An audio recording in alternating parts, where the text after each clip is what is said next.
అదిగో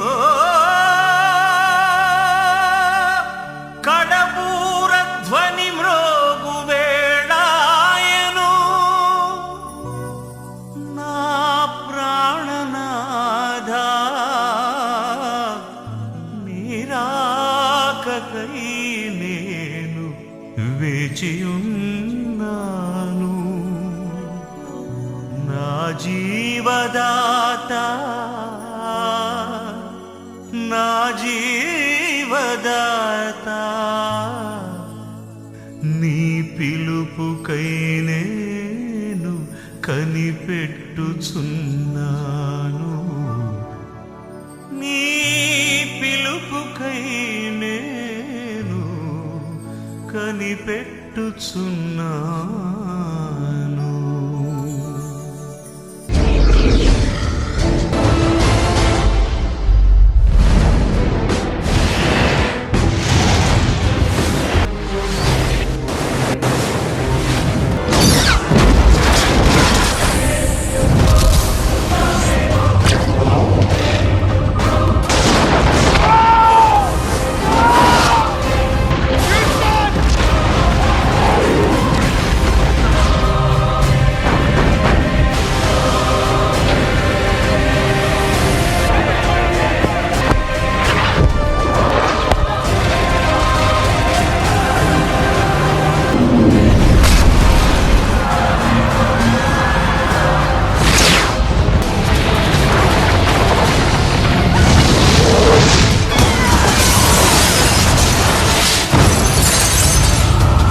With every child we comfort and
మహాగణుడును మహాపరిశుద్ధుడైన ప్రభువైన యేసుక్రీస్తు నామములో మీ అందరికీ నా హృదయపూర్వక వందనాలు.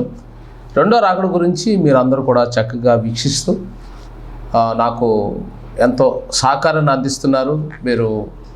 మీలో చాలామంది నాకు కానుకలు పంపించి అయ్యా మాకు చాలా ఆశీర్వాదకరంగా ఈ కార్యక్రమంలో ఉంటున్నాయని మీరు స్పందిస్తూ నన్ను ప్రోత్సహిస్తూ బలపరుస్తూ నా కొరకు ప్రార్థిస్తూ ఈ బైబిల్ బడి కార్యక్రమాలు అనేకులకు ఆశీర్వాదకరంగా ఉండటకు దానికి మీరే కారకులు.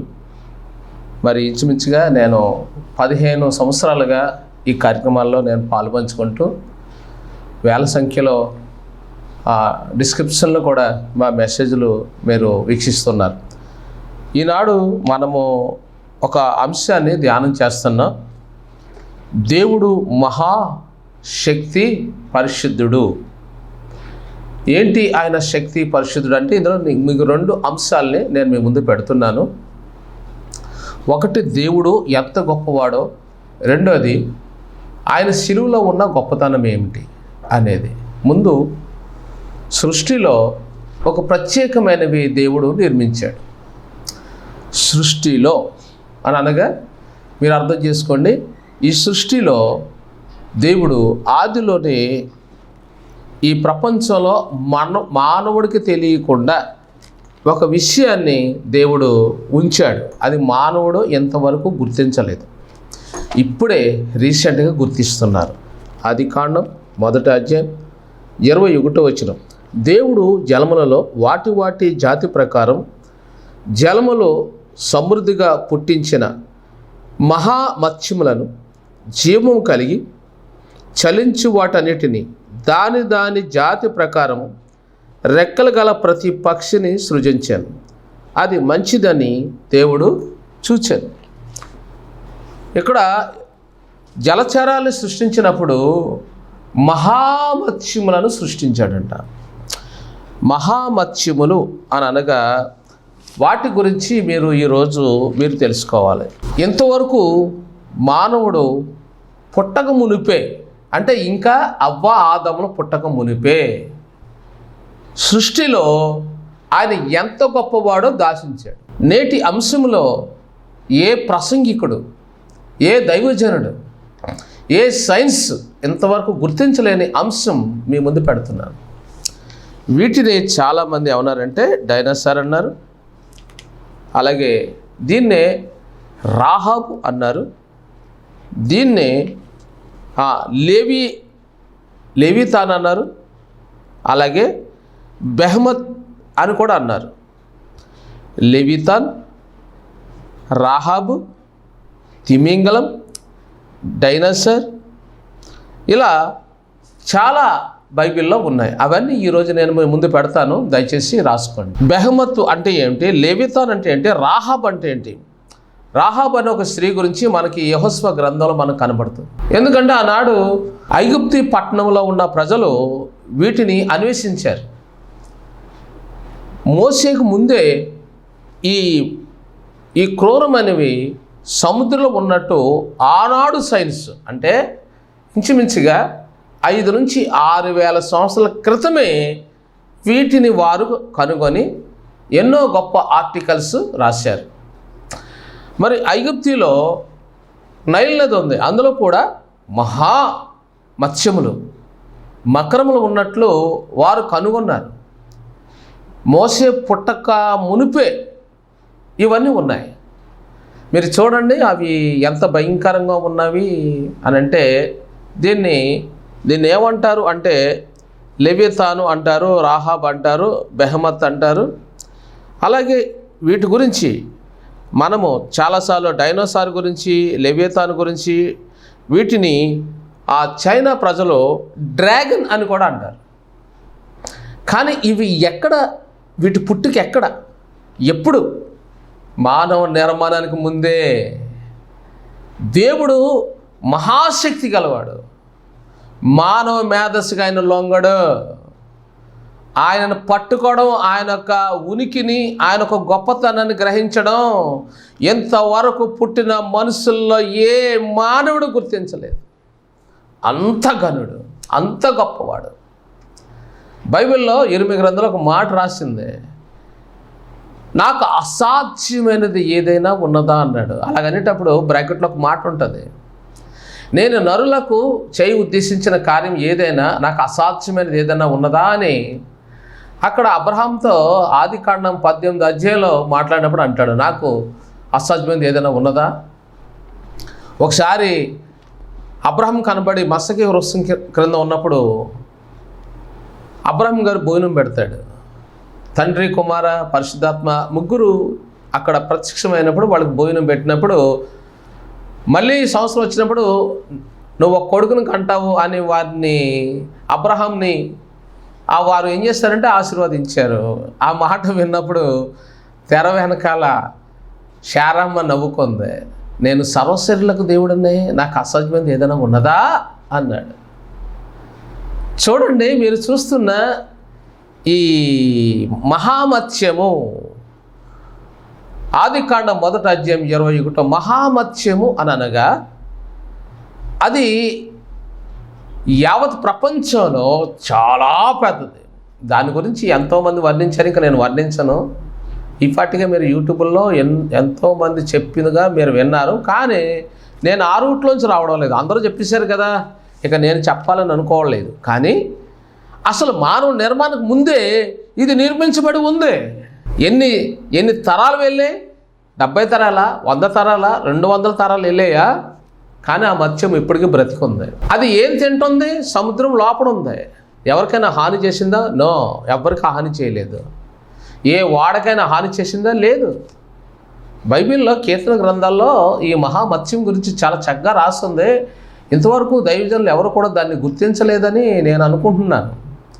ఎందుకంటే మహాదైవజనులు వీటి గురించి వివరించారు, కానీ ఈ రూట్ని ఎంచుకోలేదు వాళ్ళు. ఎందుకంటే నేను కూడా యూట్యూబ్లో అన్నీ చూసి పరిశీలన చేశాక ఒక నిర్ణయంకి వచ్చాను.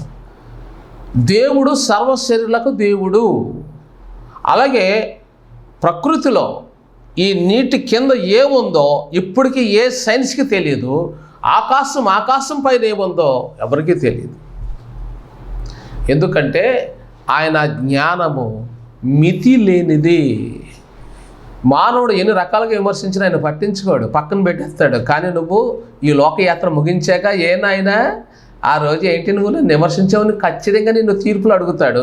ఒకవేళ నువ్వు క్రీస్తుని అంగీకరించి సిలువ నీడలోకి వస్తే నేను విమర్శించాడు. ఎందుకంటే నువ్వు క్రీస్తుని అంగీకరించావు, మారుమనసు పొందావు, పాపక్షమను పొందావు, బాప్తిసం పొందావు. కాబట్టి దేవుడు ఇక నిన్ను తన కొడుకుగా స్వీకరించాడు. కాబట్టి తన బిడ్డగా నువ్వు ఎప్పుడైతే చేర్చబడ్డావో ఇంకా నిన్ను ఏం ప్రశ్నించడం, నిశ్చత్వంలోకి అంగీకరిస్తాడు. ఈరోజు మహామత్స్యములను ఆయన కలుగు చేశాడని ఇక్కడ రాయబడి ఉంది. అంటే ఈ మత్స్యానికి తర్వాతే మానవ నిర్మాణం జరిగింది. ఇది సత్యం. మానవ నిర్మాణానికి ముందే ఉన్న ఈ మత్స్యాలు బ్రతికే ఉన్నాయి. కానీ మానవ నిర్మాణంలో వచ్చిన ఆదాము చచ్చిపోయాడు, అవ్వ చచ్చిపోయింది, కయ్యూను చచ్చిపోయాడు, హేబేలు చచ్చిపోయాడు. అక్కడి నుంచి వస్తున్న తరాలు చచ్చిపోతూ వస్తున్నారు. కానీ ఇందులో దేవుడు ఇద్దరిని ప్రత్యేకించాడు. హానోకు, ఏలియాలు చనిపోకుండా వారిని ఉంచాడు. అయితే హానోకు, ఏలియాలు బ్రతికి ఉన్నారని మనం ఎలా అనుకుంటున్నామో, వీళ్ళకంటే ముందు పుట్టిన ఈ లెవియతాను ఇప్పటికీ బ్రతికే ఉంది. ఈ రాహాబు అనే ఈ నీటి గుర్రం బ్రతికి ఉంది. రాహాబు లేక లెవియతాను అంటే ఇవి నీటి గుర్రాలు అని అంటారు. మహామత్స్యము లేక ఇందులో మకరము, ఇది నీటిలో ఉంటుంది, చాలా పెద్దది. దానితో ఎవడో ఆటలాడలేడు, దాన్ని ఎవడు పట్టుకోలేడు అని అంటే అర్థం ఏంటంటే ఈ ప్రపంచంలో ఉన్న వాళ్ళందరూ ఒకటై దాన్ని పట్టుకోవాలనుకుంటే వాళ్ళు ఇక అర్జెంటుగా పైకి పోవాల్సిందే. అది దాని అర్థం. మొన్న విజయవాడలో సునామీ వచ్చింది. కొన్ని మకరాలు అంటే ముసళ్ళు చాలామంది కిచెన్లోకి వచ్చి ఉంటే ఫారెస్ట్ వాళ్ళు వచ్చి దాన్ని పట్టుకొని జాగ్రత్తగా తీసుకొని వెళ్ళిపోయారు. వాటి గురించి చెప్పలేదు. ఈ మకరము ఈ ప్రపంచాన్ని మించిన మకరం. ప్రపంచం దాన్ని పట్టుకోవాలంటే పట్టుకోలేరు, కానీ ప్రపంచాన్ని పట్టుకోవాలని దేవుడు కానీ దాన్ని నీటిలోంచి మన దగ్గర కానీ పంపిస్తే ఇక మన పని అయిపోయినట్టే. మన దగ్గర ఉన్న అణుబాంబులు కానీ ఏ బాంబులు దానికి పనికిరావు. అది అన్నిటిని తృణీకరిస్తుంది. చైనాలో, లండన్లో, జపాన్లో, అమెరికాలో, ఇండియాలో ఎన్ని బాంబులు అయితే ఉన్నాయో అవన్నీ ఒకేసారి దాని మీద దాడి చేసినా అదేం చేస్తుందంటే చిన్న గట్టి పూసలాగా ఇసిరి పాడేస్తుంది. అంటే దాని మీద ఉన్న కవచము అంత బలమైనది. అంటే దేవుడు ఎంత శక్తిమంతుడో చూడండి. యేసుక్రీస్తు ఒక సామాన్యుడిగా వచ్చాడు, మరణించడానికి వచ్చాడు, పాపులు రక్షించడానికి వచ్చాడు. కాబట్టి మనుష్యుడు చాలా తక్కువగా అంచనా వేస్తున్నాడు. ఎందుకు అంచనా వేస్తున్నాడో ఈరోజు మనం తెలుసుకుందాం. మానవుడు తక్కువగా అంచనా వేయడానికి గల కారణం ఏమిటో దాన్ని తెలుసుకునే ముందు యేసుప్రభు శిలువ ఎక్కడ ఉంది, యేసుప్రభు శిలువ ఎక్కడ దొరుకుతుంది, ఈనాడు నీవు ఈ విషయాన్ని ముందు తెలుసుకోవాలి. బైబిల్లో నేను కొన్ని విషయాలు మీకు వివరించే ముందు ఒక విషయాన్ని మీ ముందు పెడుతున్నాను, దయచేసి గమనించండి. ఒక అధికారి అనగా ఒక రోమన్ చక్రవర్తి ఇజ్రాయెల్ మీదకి దాడికి వచ్చాడు. ఇజ్రాయెల్ మీదకి దాడికి వచ్చినప్పుడు అతని పేరు కాన్స్టంటైన్. అతని తల్లి పేరు చాలా చక్కగా రాయబడి ఉంది, తల్లి పేరు ఎలీనా. ఈ కాన్స్టంటైన్ యుద్ధానికి వచ్చినప్పుడు జరిగింది ఏంటంటే అతను ఒకసారి 2 సార్లు 3 ఓడిపోతూనే ఉన్నాడు. అతను చాలా నిరస్పాలయ్యాడు. నా జీవితంలో ఎప్పుడు నేను ఓటం పాలవ్వలేదు, ఎందుకు ఇలాగ అవుతున్నాను, దేవా నన్ను రక్షించు, నాకు సహాయం చేస్తే నీ మేలు మర్చిపోనని అద్భుతంగా అతని తలంపుల్లో దేవుడు అనే పదము అతనికి వచ్చింది. అంతకుముందు ఏవేవో పూజలు చేయించుకొని వచ్చాడు, ఓడిపోయాడు. ఇప్పుడు దేవుడి మీద ఆధారపడడం, తెలియకుండానే దేవుడి మీద ఆధారపడడం, ప్రార్థించడం మనసులో అతను జరిగింది. అప్పుడు అతనికి ఒక కళ వచ్చింది. ఒక మహిమగల తేజస్తో ఉన్న శిలువ అతనికి కనిపించినప్పుడు అక్కడ శిలువ ద్వారా నీకు విజయం అనే అక్షరాలు రాయబడ్డాయి. అప్పుడు వెంటనే అతను మేలుకొని ఆ విషయాన్ని తల్లికి చెప్పాడు. తల్లి అన్నదే శిలువ జెండాను చేసి ఒక మంచి ఆకారంతో బంగారంతో పొదిగించిన ఒక శిలువను తయారు చేసి యుద్ధానికి వెళ్తే విజయ బేరి మ్రోగింది. అప్పుడు శత్రువులు ఓడిపోయారు, కాన్స్టంటైన్ గెలిచాడు. తల్లి హెలినా వెంటనే కాన్స్టంటైన్ బాప్తిజం పొంది క్రైస్తవులుగా మారి శిలువ ఎక్కడుంది అని వాళ్ళు అన్వేషణ ప్రారంభిస్తే వాళ్ళకి గొల్గొతా కొండ చివరి భాగంలో 3 శిలువలు ఒక గోతులో దొరికాయి. అంటే యేసుప్రభు శిలువను కూడా ఆ దినాల్లో మొదటి శతాబ్దంలో పట్టించుకోలేదు. ఎందుకంటే అప్పుడు భూకంపం వచ్చింది కాబట్టి ఈ భూకంపంలో ఆ శిలువలను కూడా వాళ్ళు తీసేసి ఒక గోతులో పాడేశారు. కాన్స్టంటైన్కి అవి దొరికాయి, పైకి తీశారు. కానీ 3 శిలువలో నిజమైన శిలువ ఏంటో అర్థం కాక సతమతం అవుతున్నారు, ఎందుకంటే 3 ఒకేలాగా ఉన్నాయి. అప్పుడు ఒక డాక్టర్ని సంప్రదిస్తే ఆ డాక్టర్ గారు అన్నారు, అయ్యా వీడు కొంచెం ఎప్పుడు చచ్చిపోతున్నాడండి, ఇంకా యేసుప్రభువు బ్రతుకున్నప్పుడు చచ్చినోడు బ్రతికించాడు కదా, రోగుల్ని బాగు చేశాడు కదా, 4 రోజులు కులిపోయిన లాజర్నే బ్రతికించిన ఈ శిలువలో ఆయన ప్రభావం ఉంది, తెలిసిపోతుందని చెప్పి ఇక కంచేపుడు చచ్చిపోతున్న పేషెంట్ని ఒక శిలువ మీద పడుకోబెట్టారు. అతను అలాగే ఉన్నాడు. అంటే ఆ శిలువ ఎడమవైపు గజ్జి దొంగదే, సరే కుడివైపు గజ్జి దొంగ శిలువ మీద కూడా పడుకోబెట్టారు, స్పర్శ లేదు. యేసుప్రభు నిజమైన శిలువను ఎలా గుర్తించారంటే ఇప్పుడు 3వ శిలువ మీద ఆ చచ్చిపోతున్న రోగిని పడుకోబెట్టినప్పుడు అతడు దిగ్గును లేచాడు. అతడు నవ్వుతూ గొంతులు వేస్తూ ఉన్నాడు. అతను పరీక్షిస్తే అతను కిడ్నీ బాగుపడింది, అతని లెన్స్ బాగుపడ్డాయి, అతని గుండె బాగుపడింది, అతనుకున్న అవయవాలన్నీ కూడా నవయవనమైన బలముతో, అంటే 18 ఏళ్ళు వయసున్న కుర్రోడు ఉన్న అవయవాలు అతనికి వచ్చాయి. అప్పుడు వెంటనే ఆ శిలువను హోలీ టెంపుల్ చర్చ్ అని కట్టి ఈ శిలువను యెరూషలేము నగరంలో సెప్టెంబర్ నెల 14వ తారీఖున దాన్ని ప్రతిష్ఠించారు. అది క్రీస్తు శతాబ్దం 326 మే నెలలో మరి దాన్ని ప్రతిష్ఠించడం జరిగింది. మరి ఈ అక్టోబర్ నెల అంటే క్రీస్తు శతాబ్దం 312లో అక్టోబర్ 28న ఈ శిలువ వాళ్ళకి లభించింది. 326లో హోలీ టెంపుల్స్ అనే ఈ చర్చిని కట్టి ఆ టెంపుల్లో ఈ జీవం గల శిలువను వాళ్ళు ప్రతిష్ఠించారు. వాళ్ళు ఎప్పుడు కూడా ఈ శిలువను ఎప్పుడైతే ఈ కాన్స్టంటైన్ హెలినా తల్లి వీళ్ళు ప్రతిష్ఠించారో అప్పటి నుంచి యావత్ ప్రపంచంలో వాళ్ళు మందిరాల పైన శిలువలు పెట్టడం అనేది ప్రారంభమైనది.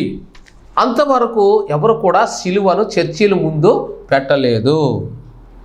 ఈనాడు యావత్ ప్రపంచంలో ప్రతి చర్చి పైన శిలువను స్థాపించండి అని చెప్పిన వాడే కాన్స్టంటైన్ చక్రవర్తి. ఎందుకంటే అతడు అపజయానికి ముందు అన్యుడు విజయం సాధించాక క్రైస్తవుడిగా మారాడు. నేను క్రైస్తవ్యంలోకి రావడానికి గల కారణం సిలువ యొక్క విలువే నన్ను సంరక్షించింది.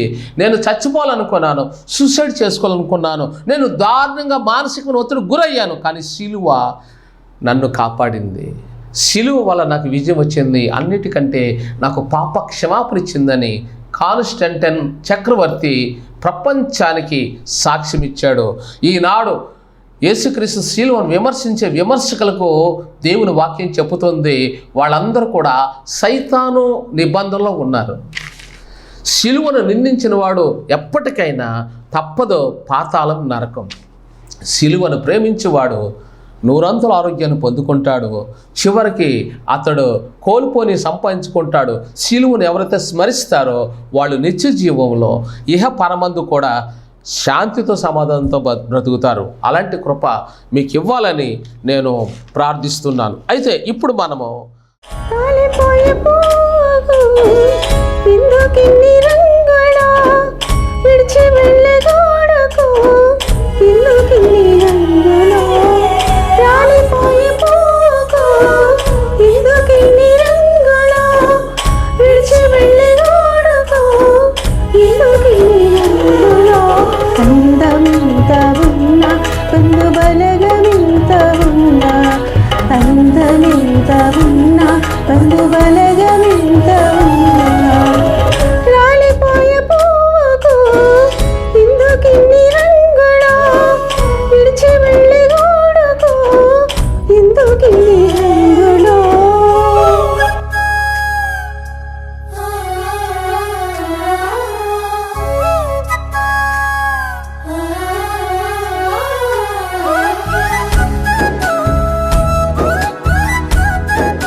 మాయల బ్రతుకులో మనుషుల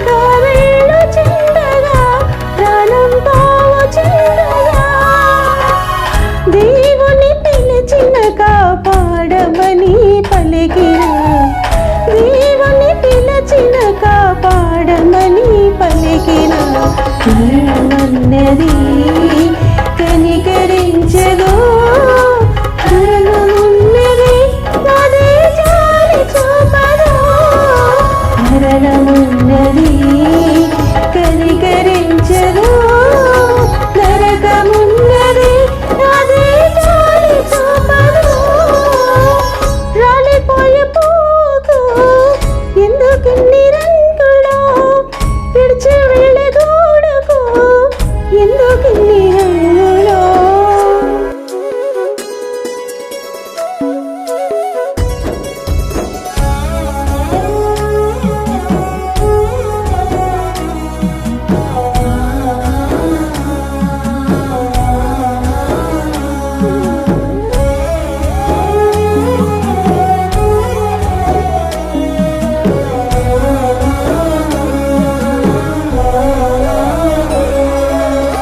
మరణపు ముళ్ళను విరిచిన ధీరుడు మరణము గెలిచిన సజీవుడే లేచిన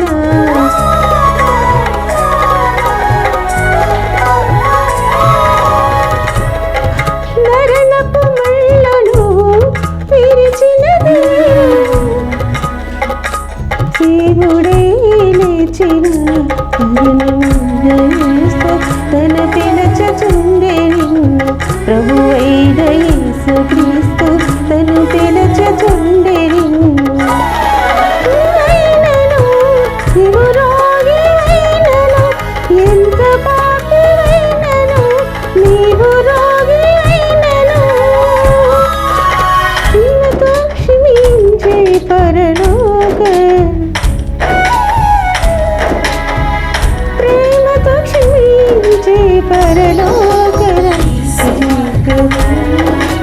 యేసు జీవము యేసు సత్యము యేసు నిత్య జీవము యేసు మార్గము యేసు జీవము యేసు సత్యము యేసు నిత్య జీవము రాలిపోయే పూకు ఎందుకిన్ని రంగులో విడిచి వెళ్ళే గోడకు ఎందుకిన్ని రంగులో రాలిపోయే పూకు ఎందుకిన్ని రంగులో విడిచి వెళ్ళే గోడకు ఎందుకిన్ని రంగులో అందమింత ఉన్నా బంధుబలగమింత ఉన్నా అందమింత ఉన్నా బంధుబలగమింత ఉన్నా